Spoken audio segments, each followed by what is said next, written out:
நண்பர்களே, செந்தில் பாலாஜி கைதாவாரா? அதற்கான வாய்ப்பு உருவாகி இருக்கா? டாஸ்மாக் ஊழல் வழக்குல அவர் மீது வழக்கு தொடரப்பட்டது. இது தொடர்பாக முன்ஜாமீன் மனு கோரியிருந்தாரு. உயர்நீதிமன்றம் அதை தள்ளுபடி செஞ்சிருச்சு. இந்த மாதிரி சூழ்நிலையில அவர் கைது ஆவதற்கான வாய்ப்புகள் பிரகாசமா இருக்கு. ஆனா அரசு என்ன முடிவெடுக்கும் அப்படிங்கிறது இன்னும் தெரியல. நேரடியாக ஒரு முடிவெடுத்து இந்த வழக்குடைய நியாயத்தை உணர்ந்து என்ன ஒரு நேச்சுரல் ப்ராசஸ் இருக்கோ அந்த வழியில போய் கைது செய்வதற்கான வாய்ப்புகளும் இருக்கு. ஏன்னா அவர் மீதும் அந்த முக்கியமாக டாஸ்மாக்ல நிர்வாக இயக்குநராக இருந்த விசாகன் ஐஏஎஸ் இவர் மீதும் இதை தவிர 7 பேர் மீது, இவர்கள் தவிர 5 பேர் மீது வழக்கு தொடரப்பட்டது. என்ன வழக்கு உங்களுக்கு நல்லா தெரிஞ்சிருக்கும். முக்கியமாக டாஸ்மாக்ல ஏகப்பட்ட ஊழல் நடந்ததாக புகார் இருக்கு, வழக்கு பதிவு செய்யப்பட்டுள்ளது. ஏன்னா சில டாஸ்மாக் கடைகள் மூடப்பட்டு கூட அவை தொடர்ந்து இயங்குவதாக சட்டவிரோதமாக இயங்கினதாகவும் அதிலிருந்து அரசுக்கு நஷ்டம் ஏற்பட்டதாகவும் வழக்கு இருக்கு. அதை தவிர ஏகப்பட்ட புகார்கள் இருக்குங்க. இந்த புகார்கள்ல அரசுக்கு வர வேண்டிய பல தொகை வேறு வழியில போயிருக்கு அப்படின்னு வழக்கு தொடரப்பட்டிருக்கு. இதெல்லாம் வழக்கில் இருக்கிற விஷயங்கள். அந்த வழக்கு தொடரப்பட்டு அது முன்னெடுக்க செல்லப்படுமா அப்படிங்கிறது எல்லாமே நம்ம பொறுத்திருந்து பார்க்கணும். இதுல முதலமைச்சர் விஜய் இதுல ரொம்ப கராரா இருக்காரா, ரொம்ப ரொம்ப உறுதியா இருக்காரா, பிடிவாதமா இருக்காரா, அடமெண்டா இருக்காரா, அது தெரியணும்ல. ஆட்சிக்கு வந்து 2 மாசம் ஆச்சுங்க. யாரு அரசு பணத்தை எடுத்திருந்தாலும் அவர்களை விடமாட்டோம் அப்படின்னு சொல்லியிருக்கிறாரு, சட்டப்பேரவையில சொன்னாரு. அப்படி இருக்கும்போது முதல்ல இருக்கிற வழக்கு பார்த்தோம்னா ஏவாவிலுடைய தொடர்புடைய இடங்கள்ல ரெய்டெல்லாம் நடந்துச்சு. சரி, அவர் மாட்ட போறாரோன்னு நினைச்சா செந்தில் பாலாஜி மீதும் வழக்குகள். இந்த அரசு வந்த பிறகு தொடுக்கப்பட்ட வழக்குகள், முக்கியமாக தாவேகா எம்எல்ஏக்களை தன் பக்கம் இழுப்பதற்கான முயற்சிகள் எடுக்கப்பட்டதாக நிறைய பேர் கைது செய்யப்பட்டாங்க. அவர்களுக்கும் செந்தில் பாலாஜி மற்றும் ஒரு சகோதரருக்கும் தொடர்பு இருப்பதாகவும் அந்த விசாரணை நடக்குங்கிறது நினைவில் அவருக்கு முன்ஜாமீன் வழங்கப்பட்டது. ஆனால் இந்த டாஸ்மாக் வழக்கில் பார்த்தோம்னா முன்ஜாமீன் ரத்து செய்யப்பட்டிருக்கு. இன்னும் கூட அவருக்கு வேறு விதமான சட்டப்பூர்வமான வாய்ப்புகள் இருக்கு, இல்லைன்னு சொல்ல முடியாது. அவர் உச்சநீதிமன்றம் சென்று கூட அவர் முன்ஜாமீன் பெறுவதற்கான முயற்சிகள் எடுக்கக்கூடும். இதெல்லாமே இருக்கு. ஆனால் கைது செய்யப்படுவார் என்றால் அதற்கான முகாந்திரம் இதெல்லாமே இருக்கு. எதற்காக முன்னாள் அமைச்சர்களை, திமுகவில் இருந்து முன்னாள் அமைச்சர்களை கைது செய்வதற்கோ அல்லது நடவடிக்கை எடுப்பதற்கோ திரு விஜய் முனைப்பாக இருக்கிறார். இதுல எந்த விதமான இது காட்டுறாரு.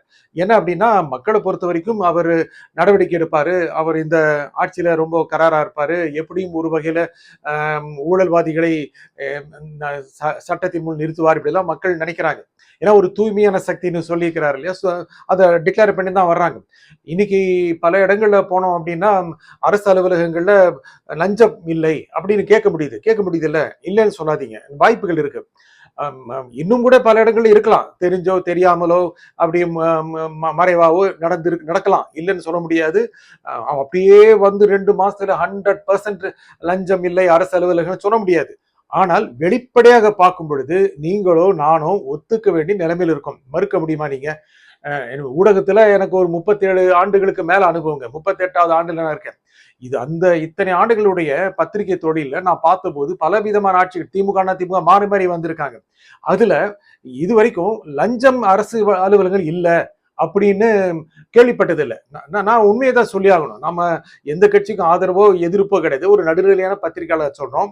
பல அரசுகள் மாறி மாறி வந்திருக்காங்க. கருணாநிதி வந்திருக்காரு, ஜெயலலிதா வந்திருக்காங்க, எடப்பாடி வந்திருக்கிறாரு, ஸ்டாலின் வந்திருக்கிறாரு. ஆனா அரசு அலுவலகம் ஊழல் லஞ்சம் கூடாதுங்க அப்படின்னு எந்த அரசாங்கமும் சொல்லுங்க, எந்த முதலமைச்சரும் சொல்ல. வாங்கினால் தண்டனை சொல்லவே இல்லை. என்னைக்கோ நான் நடக்கும், யாரோ ஒருத்தர் 5000 வாங்குறாங்க அப்படின்னு உள்ளதுக்கு போடுவாங்க. அது ஒரு சும்மா ஒரு எச்சரிக்கைக்காக, அவ்வளவுதான். முழுக்க கராரா எல்லா இடத்திலுமே இருக்கக்கூடாது அப்படின்னு சொல்கின்ற அரசு இந்த அரசு தான். ஆனா மக்களுக்கு அது தெரியுது. ஆனா அதுக்காக மக்கள் அதை அப்படியே ஏத்துப்பாங்க கிடையாது. என்னைக்கும் இது இருக்கணும், அரசு அலுவலகங்கள் லஞ்சம் கூடாது, ஊழல் கூடாது அப்படின்னு மக்கள் எதிர்பார்க்கிறாங்க, நீங்க எதிர்பார்க்கிறீங்க, நாம எதிர்பார்க்கிறோம். இதற்கு முன்னால் இருந்த அரசுகள் என்ன பண்ணாங்க? செல்வி ஜெயலலிதா திரு கருணாநிதி மேல ஊழல் குற்றச்சாட்டு சொல்லி ஆட்சிக்கு வந்திருக்காங்க. செல்வி ஜெயலலிதா மேல ஊழல் குற்றச்சாட்டு சொல்லி கருணாநிதி ஆட்சிக்கு வந்தாரு 1996ல. 91 96 ஆட்சி ஜெயலலிதாவோட ஆட்சி ரொம்ப மோசமா தான் இருந்துச்சு, நிறைய பிரச்சனை இருந்துச்சு. சசிகலா ரொம்ப பெரிய லெவல்ல இருந்தாங்க. ஆட்டம் அப்படிதான் சொல்லணும். அதுக்கப்புறம் ஆட்சிக்கு வந்த கருணாநிதி என்ன பண்ணார் அப்படின்னா, செல்வி ஜெயலலிதாவை 6 மாசத்திலேயே ஜெயில அடைச்சார். அந்த அரசு ஏகப்பட்ட குற்றச்சாட்டுகள், ஏகப்பட்ட வழக்குகள், நிறைய வருமானத்துக்கு அதிகமாக சொத்து சேர்த்த வழக்கு, டான்சி வழக்கு, பிளசன்ட் ஸ்டே வழக்கு, ஏகப்பட்ட வழக்குகள். ஒன்னு ஒன்னு அவங்க வந்து கண்மிட்டாங்கன்னா அது குற்றவாளி நாடாங்க. அதுக்கப்புறம் உங்களுக்கு தெரியும் அந்த வழக்கு செல்வி ஜெயலலிதா மீதான வழக்கு அவருக்கு இறக்குமுறை துரத்தியது. முக்கிய வருமானத்துக்கு அதிகமாக சொத்து சேர்த்த வழக்கு எவ்வளவுன்னா 65 கோடி. சரி, அரசியல்வாதிகள் பல்வேறு வழிகளில் பலம் பெறுகிறார்கள்.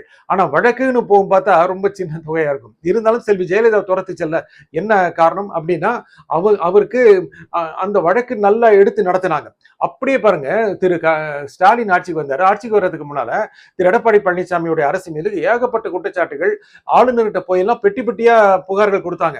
ஆட்சிக்கு வந்தால் இவர்கள் என்ன செய்வோம் பாருங்கள் அப்படின்னு எடப்பாடி தொடர்பாகவும் ஸ்டாலின் அப்படியே முழங்கினாரு. முக்கியமாக பல்வேறு விஷயங்கள், கொடநாடு பத்தி எல்லாம் அவ்வளவு சொன்னாரு. ஆனா ஆட்சிக்கு வந்த பிறகு ஏதாவது ஒரு அதிமுகவுடைய முன்னாள் அமைச்சர்கள் மீது ஏதாவது வழக்கு இருந்துச்சா? ரெய்டெல்லாம் இருந்ததுங்க. வழக்கு தொடரப்பட்டதா? எஃப்ஐஆர் போட்டு என்ன பண்ணாங்க? ஏதாவது அவங்களுக்கு கொண்டு சிறையில் அடைச்சிருக்காங்களா? இல்லவே இல்லை.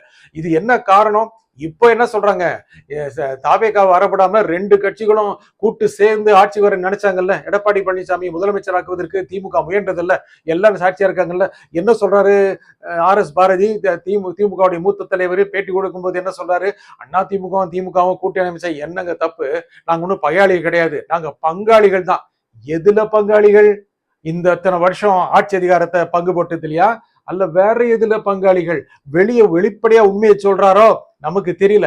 ஆனால் 3வது சக்தியாக வளர்ந்து ஒரு மாற்று சக்தியாக இன்று நிமிர்ந்து உறுதியான ஆட்சிக்கு வந்திருக்கின்ற தாவேகா, திரு விஜய் தலைமையிலான அரசு ஊழலை ஒழிக்க வேண்டும், லஞ்சத்தை ஒழிக்க வேண்டும் உறுதியா இருக்குல்ல, அதை இவர்கள் ஏற்றுக்கொள்ள தயங்குகிறார்கள்.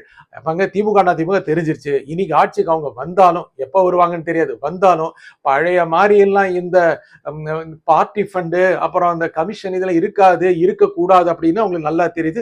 மக்கள் ஏத்துக்க மாட்டாங்க தெரியுது, அவங்களுக்கு கூட தெரியுதுங்க.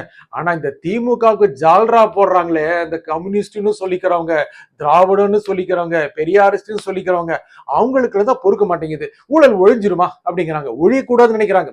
ஊழல் ஒழியாமல் இருந்தால்தான் இவர்கள் குறை சொல்லிக் கொண்டே இருக்க முடியும். அப்படின்னா திமுக ஒரு மதச்சார்பற்ற கட்சி, சமூக நீதிக்காக போராடிய கட்சி இப்படி எல்லாம் சொல்லிக்கிட்டு ஊழல் இருக்கட்டும், குற்றச்சாட்டு இருக்கட்டும், லஞ்சம் இருக்கட்டும் நினைக்கிறாங்க போல இருக்கு. நினைக்கிறாங்க.